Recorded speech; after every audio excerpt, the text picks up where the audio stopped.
सब network crime world को subscribe करें, बेल आइकन दबाएं और अपडेट पाएं।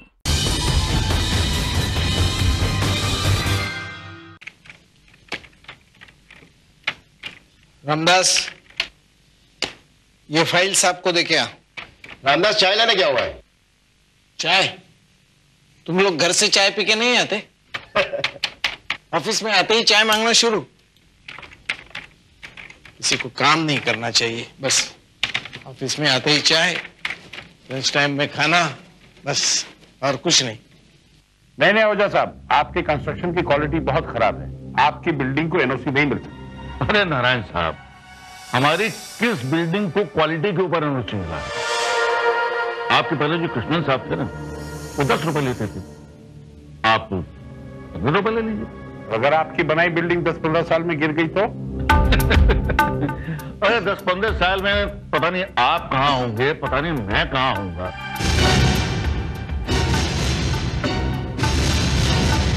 तो फिर अगर कुछ लोग मर भी जाते हैं तो क्या फर्क पड़ता है? पूरे देश की आबादी कम होगी, देश का भला ही होगा।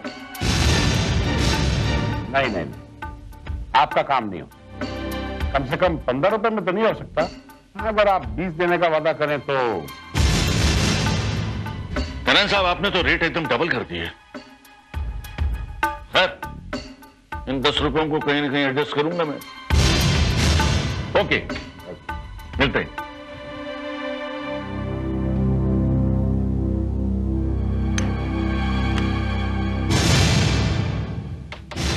हजारे,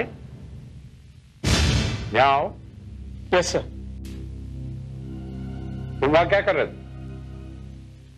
साहब, एक काय चाललंय काय? छुप छुप कर हमारी बातें सुन रहे थे तुम? मैं ये सुना साहब। हजारे, मेरी हिम्मत कैसी हुई ये करने की? ऑफिस यही करने आते हो तुम? नहीं साहब, चूक झाली, गलती हो गई, लेकिन ये गलत है साहब। मैं ये नहीं चलने दूंगा। मैं ऊपर कंप्लेन करूंगा, इंक्वायरी निकलवाऊंगा साहब। ओ, तुम मेरी इंक्वायरी कराओगे? हजारे, 4 महीने की नौकरी बची है तुम्हारी। क्यों बुढ़ापा खराब करते? एड़ियां घिस जाएंगी, ना प्रोविडेंट मिलेगा ना ग्रेच्युटी। ये गलत है साहब। Shut up and get out! Get out! तुमने बाबा से बात की है नहीं की? नहीं, अभी तक तो नहीं की है। और भैया से? हाँ, उन्हें तो सब मालूम है। तो बाबा से बात कब करोगी? देखते हैं, जैसे ही चांस मिलता है मैं कर लूंगी। तुम चाहो तो मैं करूं बात? नहीं, प्लीज वो मत करना। तुम्हें पता नहीं है मेरे बाबा कैसे है, बहुत गुस्से वाले वो। चलो, बहुत देर हुई है, मुझे घर छोड़ोगे? चलो।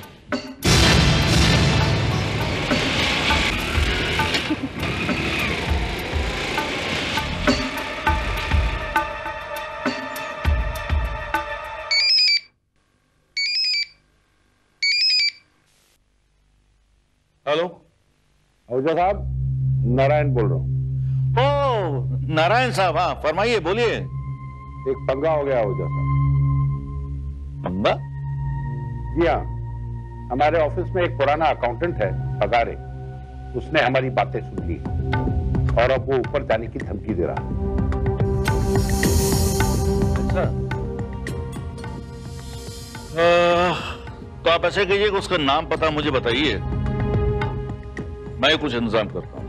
लता, ए लता, लता जी। ये सब क्या चल रहा है? वो कौन था लड़का जो तुम्हें यहाँ छोड़ने आया था? मेघराज। कौन मेघराज? बाबा, वो लता के साथ ऑफिस में काम करता है। पैसे वाला छोकरा है, लता के साथ लगन करना चाहता है। और हाँ, लता भी यही चाहती है। अरे चाहती है मुझे कहा है? हाँ? मैं अपनी जात का लड़का ढूंढूंगा, उससे से शादी करनी होगी। ये अपसंस्कार मैं नहीं सहने वाला, ये सब नहीं चलेगा। अच्छा, मतलब आप मेरा लगन करवाना ही नहीं चाहते? अपने जात में लगन करवाने के लिए पैसा आपके पास? नहीं ना, मैं गप्पा बसा। कैसी बातें करती है तू मेरे साथ? अरे बाप हूं मैं तेरा। बरोबर तो बोलती है वो बाबा। तू गप्पा बैस। तू कमाता होता तो मुझे ये बातें सुनने नहीं पड़ती।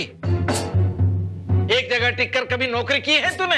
अरे इसमें इनकी क्या गलती है?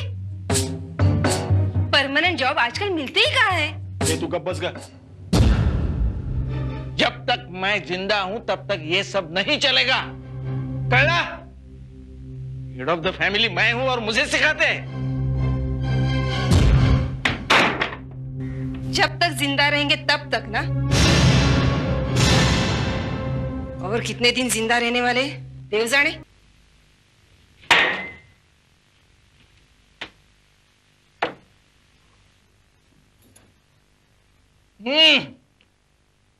देख गणपत, तेरी पत्नी आज फिर से चाय में शक्कर डालना भूल गई। शक्कर खत्म हो गई है, पैसे हो तो मंगा लो।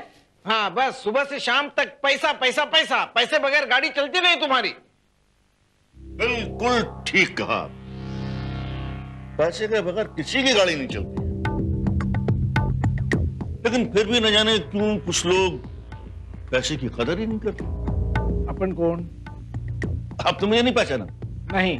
अरे मैं आहूजा, आहूजा बिल्डर वाला आहूजा। हाँ आहूजा साहब, आपका इस वक्त इस घर में क्या काम है? आपको तो इस वक्त नारायण साहब के घर में होना चाहिए। अबे मिस्टर पगारे, मैं नारायण साहब के कहने पर ही तो यहाँ आया हूं।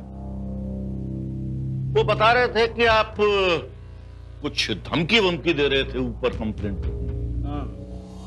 वो तो मैं करने वाला। ये उल्टे सीधे धंधे मैं नहीं चलने देने वाला। आप अपनी जबान बंद रखने की कीमत बताइए। वो मैं देने को तैयार हूं। 1 लाख। 1 लाख? 2 लाख? 2 लाख?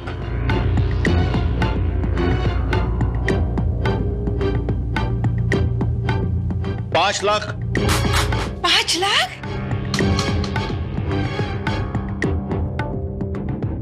पगारे साहब, मैं हद से हद आपको 10 लाख रुपए तक दे सकता हूं। 10 लाख? अब आप सोच लीजिए। ये पैसे के लालच आप किसी दूसरे को जाके देना।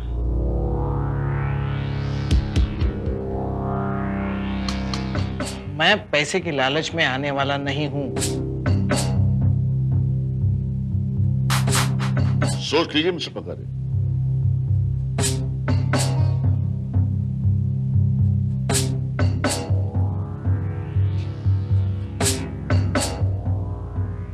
वैसे जबान बंद करने के और भी तरीके हैं। बाप रे बाप, सड़क पर कितने फास्ट ट्रक चलते हैं। अगर कोई किसी को कुचल के निकल जाए पता भी नहीं चलता। आप मुझे धमकी दे रहे हैं? यही समझ लीजिए आप। पगारे साहब, अब फैसला आपको खुद करना है। क्या आपको मौत चाहिए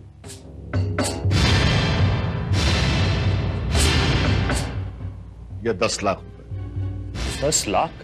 हाँ, वो पूरे 10 लाख रुपए देने के लिए तैयार है। और तुम्हारे वो आदर्शवादी बाबा 10 लाख रुपए लेने को तैयार नहीं है। अभी तक तो नहीं है, मगर मुझे बहुत टेंशन हो रही है। अगर उन्होंने वो पैसे ले लिए तो क्या? अरे बाबा, मेरे पास लव मैरिज का एक ही तो बहाना है कि उनके पास पैसे नहीं है। जिस दिन उनके हाथ में पैसे आ गए उस दिन वो हमारे ही जात का लड़का देखकर मेरा लगन करवा देंगे। अगर तुम्हारे बाबा पैसे लेंगे तो प्रॉब्लम आएगी ना। तुम चिंता मत करो, ऐसा कुछ भी नहीं होने वाला है। लेकिन ऐसा हो गया तो क्या? अगर ऐसा हो गया तो फिर हमें कोई दूसरा रास्ता देखना पड़ेगा। मैं तो बोलती हूँ और कोई रास्ता नहीं है। इससे अच्छा चांस फिर से आने वाला नहीं है। अपन उनको कौन समझाएगा? वो तो अपनी जिद पर अड़कर बैठे हैं। और उनको आता भी क्या है? पूरी जिंदगी उन्होंने तुम्हारे लिए किया ही क्या है? कुछ नहीं। पहले तो मुझे लगता था वो मरेंगे और उनकी जगह आपको नौकरी लगेगी, लेकिन अब तो मुझे लगता है वो मरेंगे ही नहीं। रिटायर होने के बाद हमारे ही सिर पर बैठेंगे और पूरा दिन चिक चिक करते रहेंगे और मुझे ही सहना पड़ेगा। अब और हम कर भी क्या सकते हैं? क्या नहीं कर सकते? जिस काम के लिए आहूजा 10 लाख रुपए दे रहा है वो काम आप क्यों नहीं कर सकते? कौन सा काम? अभी ये भी मुझे ही बताना पड़ेगा। बाबा का मुंह बंद करने वाला काम। उसके लिए हमें कुछ भी करना पड़े तो तुम्हें करना पड़ेगा।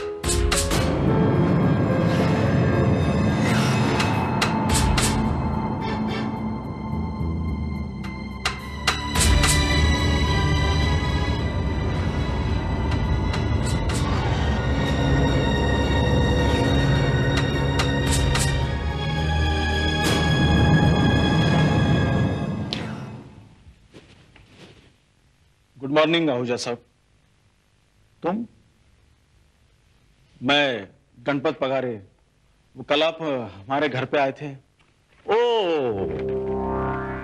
पगारे, तो पगारे के लड़के हो? पगारे ने तुमको यहाँ भेजा है? नहीं, मैं खुद यहाँ पे आया हूँ। वो कल आप बाबा को समझा रहे थे ना, लेकिन वो समझेंगे नहीं। लेकिन तुम तो समझदार हो। देखो गणपत, तुम इस बात को अच्छी तरह से जानते हो कि हम अपना काम किसी भी कीमत पर करेंगे, मुफ्त में नहीं देंगे। और अगर तुम्हारे बाप ने हमारे काम में रोड़े अटकाए तो नहीं साहब, वो रोड़े नहीं अटकाएंगे। इसीलिए तो मैं यहां पे आया हूं। क्या मतलब? मतलब ये कि आप चाहते हैं कि बाबा चुप रहे, इसके बदले आप उन्हें 10 लाख रुपया देंगे। अरे भाई, वो ऑफर तो मैंने खुद ही उनको दी थी। लेकिन बाबा वो ऑफर कभी कबूल नहीं करेंगे। हाँ, लेकिन मैं आपका एक काम कर सकता हूं। मैं बाबा को चुप करा सकता हूं अगर बदले में आप वो 10 लाख रुपया मुझे दे दें। अरे भाई, 10 लाख रुपया मैं पगारे को दूं या तुमको दूं? मेरा मतलब तो ये है कि मेरा टेंशन खत्म हो गया। अगर तुम इस बात को गारंटी करो कि तुम्हारे बाबा हमारे काम में कोई रोड़ा नहीं अटकाएंगे तो वो रुपया तुम्हें भी दिया जा सकता है। हाँ, लेकिन बाबा को पता ना चले कि मैं यहां पे आया था। नहीं पता चले, बिल्कुल पता नहीं चले। लेकिन तुम इस काम को करोगे कैसे? मेरी जिम्मेदारी है। मैं जानता हूं मुझे क्या करना है।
जरा पगारे को मेरे कमरे में भेजो।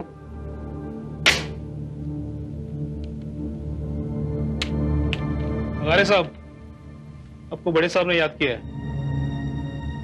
बड़े साहब, बड़े हरामखोर साहब बोलना चाहिए। हमदस, ये खत डाल के आ, अभी कह दी।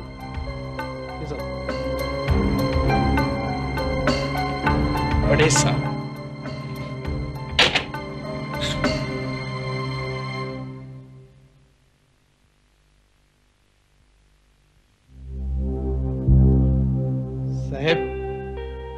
आपने मुझे बुलाया? आइए पगारे साहब, बैठिए। बैठिए ना। अरे पगारे साहब के लिए एक चाय लाना। साहब, मैं घर से पी के आया हूं। कोई बात नहीं, एक चाय हमारे साथ भी पी लीजिए। वैसे पगारे साहब, आई एम सॉरी। सॉरी? जी, आप इतने सीनियर एम्प्लॉय हैं, इस ऑफिस में तो आप मुझसे भी सीनियर हैं। मुझे आपसे ऐसे बात नहीं करनी चाहिए। साहब, आपकी बात का मुझे कुछ बुरा बिरा नहीं लगा, लेकिन वो बिल्डिंग पास करने के बाद जो आप बोल रहे थे ना, वो गलत है। हाँ, मैं अभी भी बोलता हूँ साहब। Why don't you understand Pagare साहब? आप क्या सोचते हैं मैं इतनी घटिया क्वालिटी की कंस्ट्रक्शन वाली बिल्डिंग को एनओसी दे दूंगा जो कि 5-10 साल में गिर जाएगी? साहब, ये आदमी स्वतः कुछ करता नहीं है, लेकिन ये पैसा है, ये आदमी से कुछ भी करा लेता है। आप ठीक बोलते हैं पगारे साहब। उस दिन आपने जो कुछ मुझे कहा ना, उसके बाद मेरी अंतरात्मा ने मुझे धिक्कारा। तो मैंने तय कर लिया कि जब तक वो अपनी कंस्ट्रक्शन की क्वालिटी नहीं सुधारता ना, मैं उसकी किसी बिल्डिंग को एनओसी नहीं दूंगा। क्या बात करते हैं साहब, आप सच बोलते हैं? 100%। अब आप निश्चिंत होकर अपना काम कीजिए, लेकिन पहले चाय पीजिए। चाय तो मैं... क्या एक कप चाय पीकर आप मेरा मान नहीं बढ़ा सकते? ये आप बोलते हैं करके...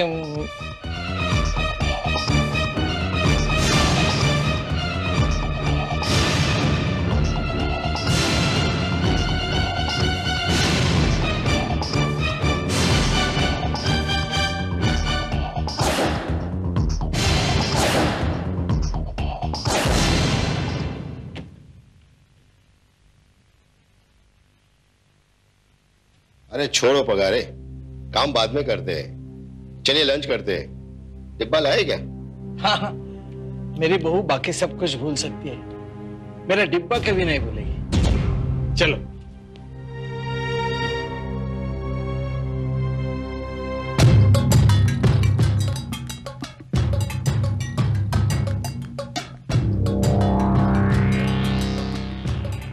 आहूजा साहब, नारायण बोल रहा हूं। मैंने पगारे का काम फिट कर दिया, अब वो हमें कभी तंग नहीं करेगा।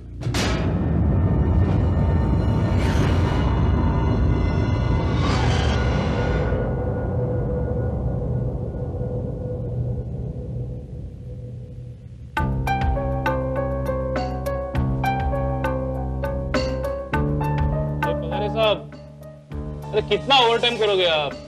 अभी ऑफिस बंद करने का साहब। चलो चलो। अरे पगारे साहब, ओ पगारे साहब,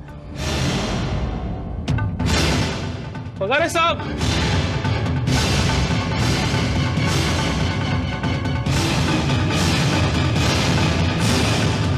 पगारे साहब, काय झालं रे तेव्हा? पगारे साहब, पगारे साहब,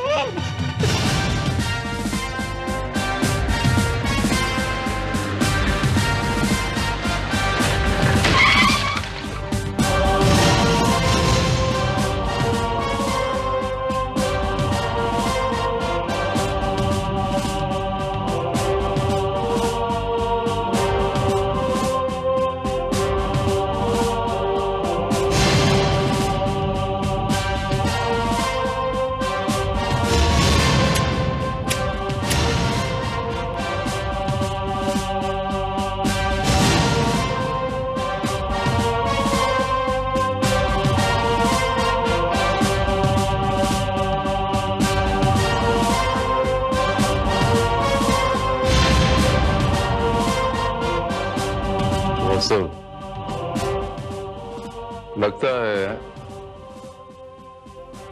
इसे जहर दिया गया।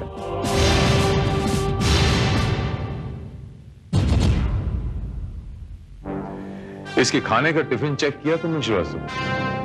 सर टिफिन हमने चेक कर लिया है। वैसे तो टिफिन बिल्कुल खाली था, लेकिन थोड़ा बहुत जो उसमें खाना पाया गया उसे हमने लैब में भेज दिया है, ये कंफर्म करने के लिए कि खाने में वाकई जहर मिलाया गया था या नहीं। Very good Srivastava.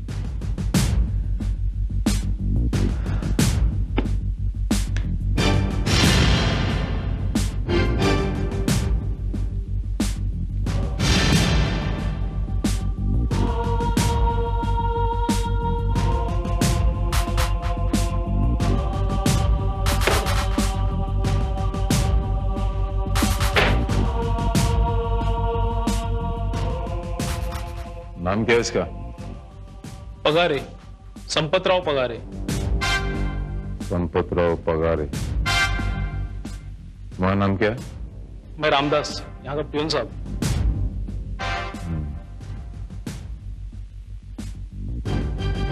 रामदास, ये आदमी आज बाहर किसी को मिलने गया था, यहाँ कोई बाहर से इसे मिलने आया?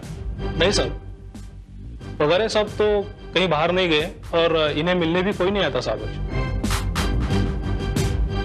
ऐसी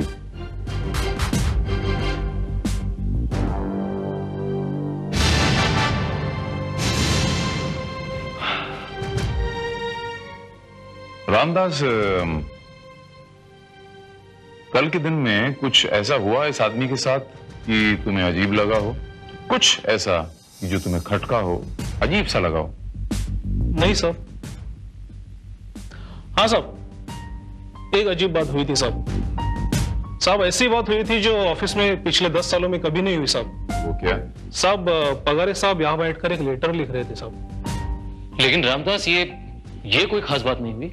नहीं साहब, पगारे साहब कभी भी अपना पर्सनल काम ऑफिस में नहीं करते थे। ये पहली बार हुआ है साहब। और वो लेटर भी मुझे ही दिया था डाक में डालने के लिए साहब। लेटर इन्होंने लंच से पहले लिखा था या लंच के बाद? लंच के पहले साहब। लंच से पहले। ये लेटर किसको लिखा था ये हो कैसे बता सकता हूँ साहब मैं?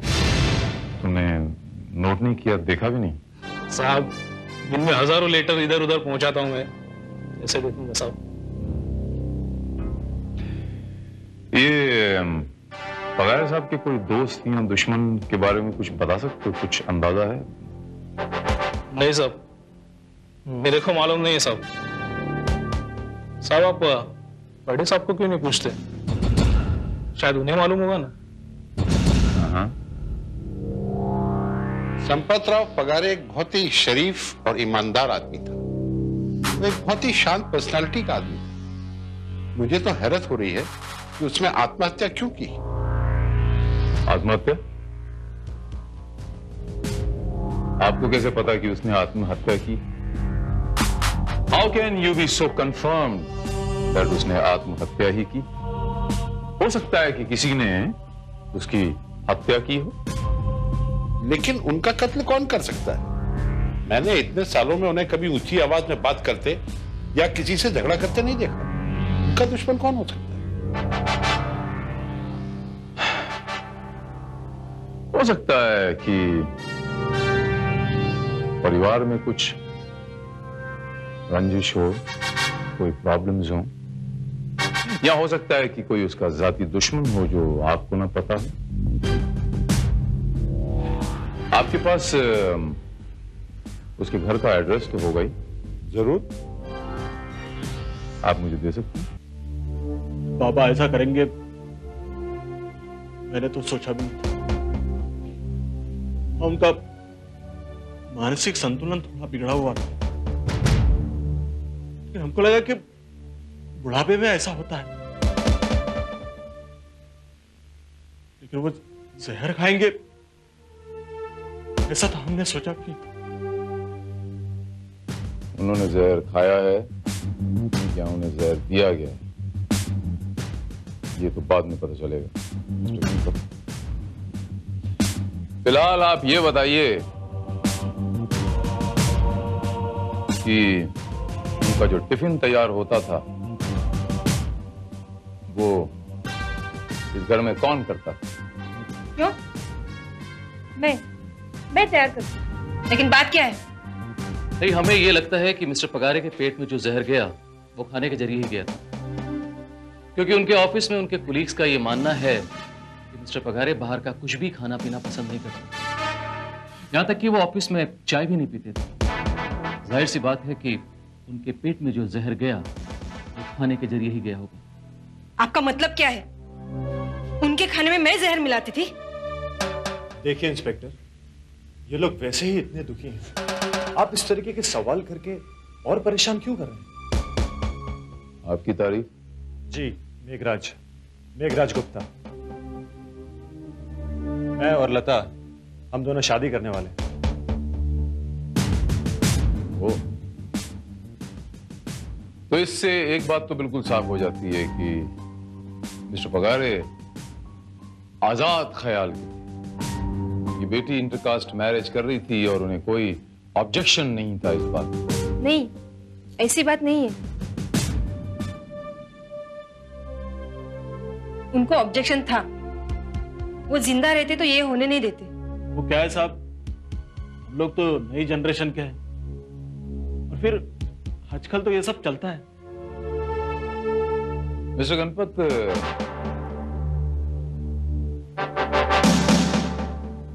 आप ये बताइए कि आपके पिताजी के कोई रिश्तेदार वगैरह या कोई ऐसे दोस्त था जिसे वो अक्सर चिट्ठी लिखा करते? चिट्ठी और वो पॉसिबल। उन्हें तो चिट्ठी लिखना पसंद ही नहीं था। चिट्ठी लिखना मतलब उनके लिए एक बड़ी आफत थी, और अगर कभी मजबूरी भी रहे तो वो किसी दूसरे से चिट्ठी लिखवा लेते,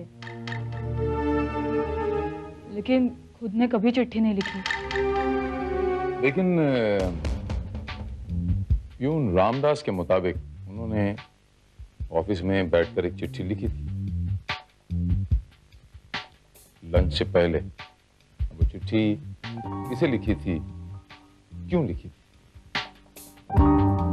ये तो हमारे लिए भी अजीब बात है। हम तो ऐसे किसी आदमी को नहीं जानते जो उनका दोस्त हो, या दोस्त ना सही मिस्टर गणपत, कोई दुश्मन तो हो सकता है। कोई ऐसा शख्स जो आपको ऐसा लगता हो कि जिससे आपके डैड की जान को खतरा हो सकता था। जी हाँ लता, तुम बता रही थी ना कि कुछ दिन पहले एक बिल्डर आया था जिसने उनको 10 लाख रुपए की ऑफर भी दी थी और साथ में जान से मारने की धमकी भी। बिल्डर? जी, शायद बाबा को उनके बारे में कुछ पता चला था,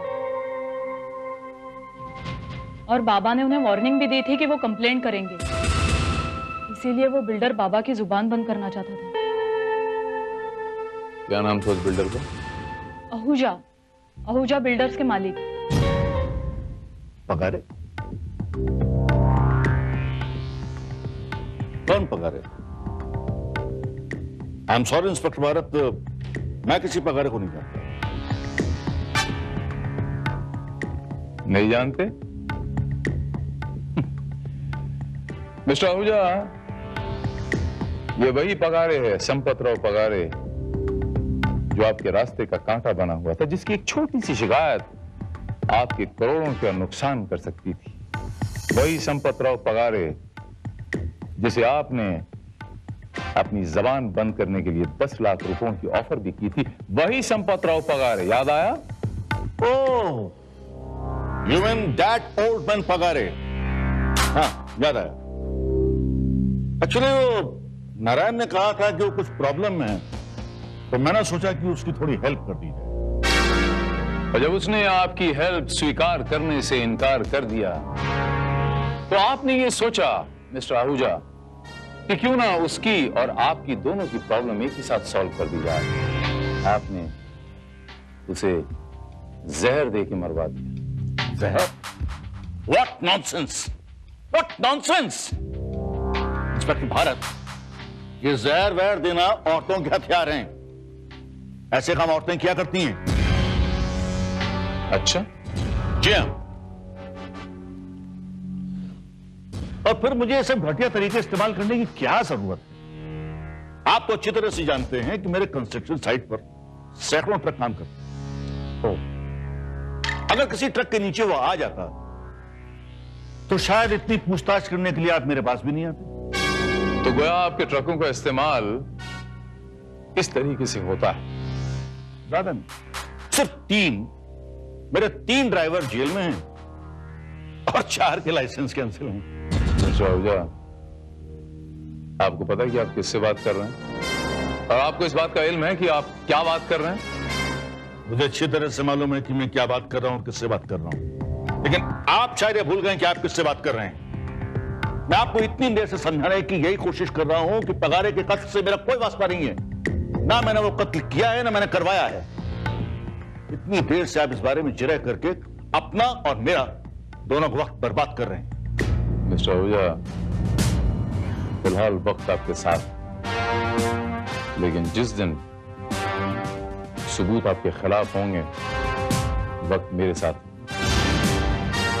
और उसके बाद आप अपने उन 3 ड्राइवरों के साथ उनका साथ देने के लिए सलाखों के पीछे बैठे हो। और तब मैं आपको बताऊंगा कि ट्रकों का सही इस्तेमाल कैसे किया जाए।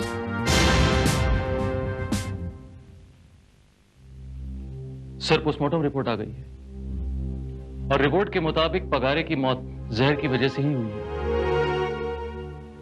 लेकिन सर, पगारे का जो टिफिन हमने लैब में भेजा था उसमें जहर का कोई असर नहीं पाया। इसके मायने ये वो श्रीवास्तव की पगारे के खाने में जहर नहीं था। तो फिर सवाल ये उठता है कि जहर दिया कैसे गया और किसने दिया?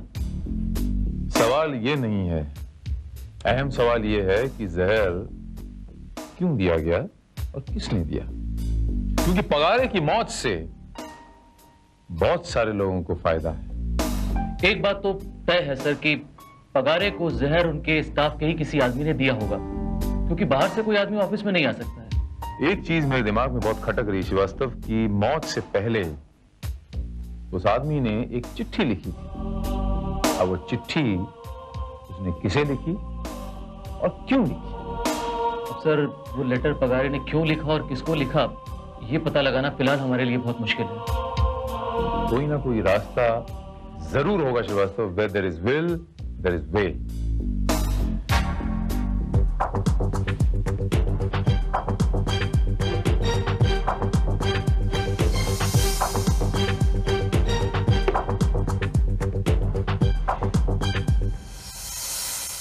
श्रीवास्तव, पगारे के टेबल पे एक रजिस्टर पड़ा हुआ था, उसके बीच में एक पेन था।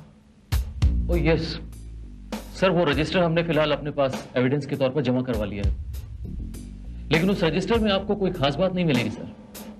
मैं वो रजिस्टर देखना चाहूंगा श्रीवास्तव। हवलदार, वो रजिस्टर लेके आना।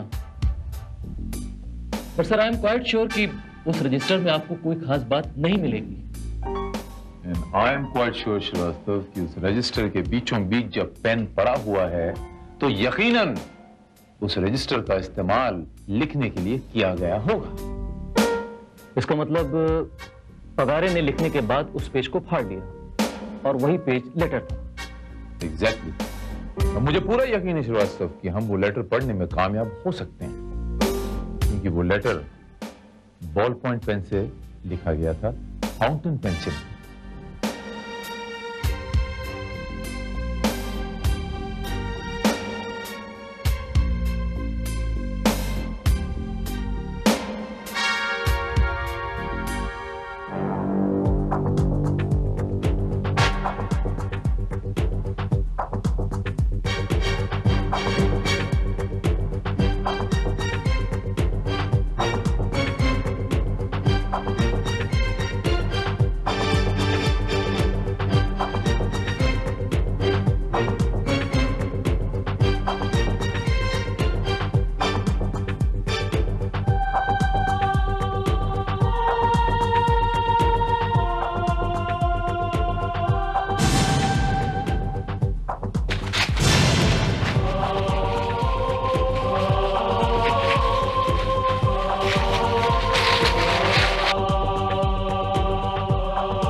सोचा ही नहीं। पगारे साहब की मौत का मुझे बहुत दुख है। अगर मैं उनके परिवार के लिए कुछ कर सका तो मुझे शांति मिलेगी, इसीलिए मैं यहाँ चला है। साहब, अगर आप हमारे लिए कुछ करना ही चाहते हैं तो बस इतना कर दीजिए कि मुझे मेरे बाबा की जगह अपॉइंट कर दीजिए। हाँ साहब, ये तो इनसे ही ज्यादा पढ़े लिखे हुए हैं। वो तो हो ही जाएगा, और मैं कोशिश करूंगा कि उनका इंश्योरेंस और प्रोविडेंट फंड की रकम आपको जल्दी से जल्दी मिल जाए। बाय द वे, उनके इंश्योरेंस का नॉमिनी कौन? मैं। मतलब उनका सोचना था कि उन पैसों से वो मेरी शादी करवा देंगे, लेकिन उसके पहले ही उनकी। देखा लता, तुम्हारे बाबा जीते जी तो तुम लोगों के कोई काम नहीं आए, और उनकी मौत ने तुम्हारी सारी शिकायतें दूर कर दी। वाह, बहुत अच्छे।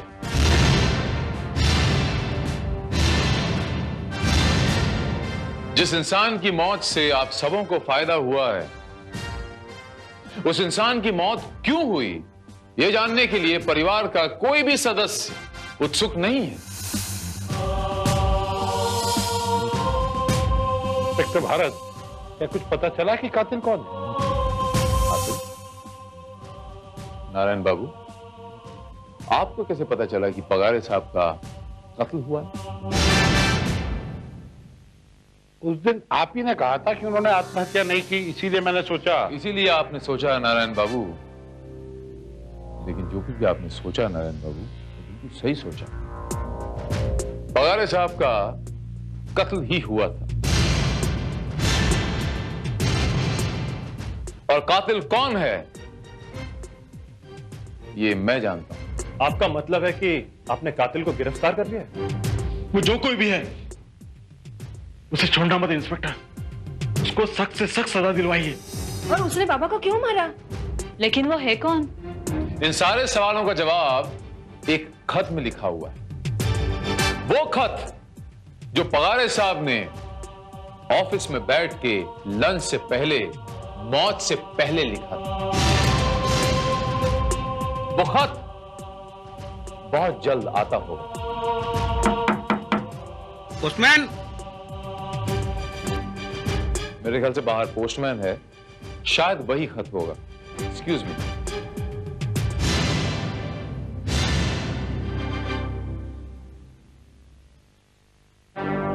गणपतराव संपतराव पगारे। ये चिट्ठी तो मेरे नाम से है।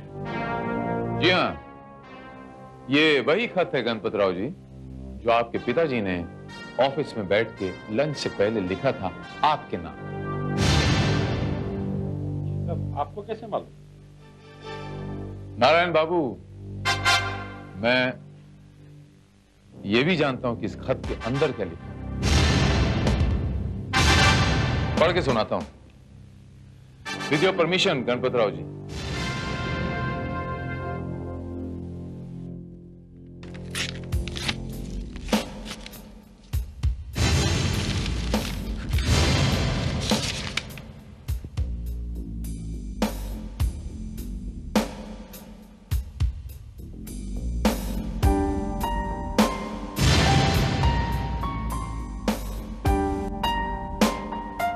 लिखा है, चिरंजीव गणपत, अनेक आशीर्वाद।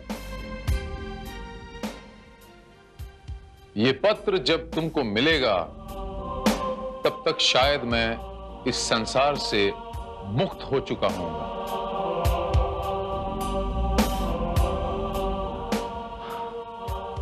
कल रात जब मैंने तेरी और तेरी पत्नी की बातें सुनी तो पहली बार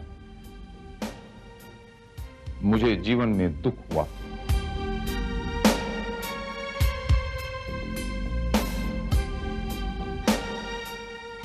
ये सोच के कि वास्तव में मैंने आज तक तुम लोगों को क्या दिया। तेरी नौकरी तो मैं लगा नहीं सका, और मेरी नौकरी जिस पर तू आस लगाए बैठा है, मेरे रिटायर होने के साथ तेरी आशाओं पर पानी फिर जाएगा। ये नौकरी तुझे एक ही स्थिति में मिल सकती है, जब मैं नौकरी रहते हुए मर जाऊं। अब इस जीवन में वैसे भी मेरा मोह नहीं रहा। मरने के बाद मेरे बीमा के 2 लाख रुपयों की रकम लता के लगन में काम आएगी। उसका घर भी बच जाएगा, और मुझे क्या चाहिए।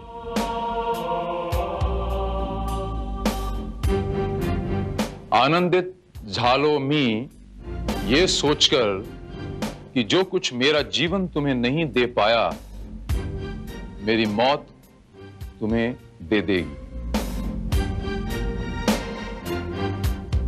इसीलिए मैं मरण को गले लगाने जा रहा हूं।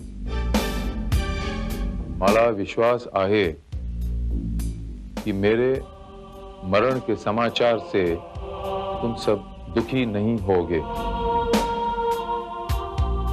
मैं आत्महत्या कर रहा हूं, परंतु ये बात किसी को पता न चले, नहीं तो लता को बीमा का पैसा नहीं मिलेगा। तुम सबको मेरा आशीर्वाद। तुम्हारा बाबा। बाबा, ये तुमने क्या किया बाबा? इसका मतलब यह है कि पगारे ने वो जहर खुद खाया था। जी हाँ। लेकिन आपने तो कहा था कि उनकी हत्या हुई है। जी हाँ मेघराज बाबू, उनकी हत्या ही हुई है, लेकिन उनकी हत्या करने वाला कोई एक नहीं, कई हैं। सबसे पहले आपका यह समाज,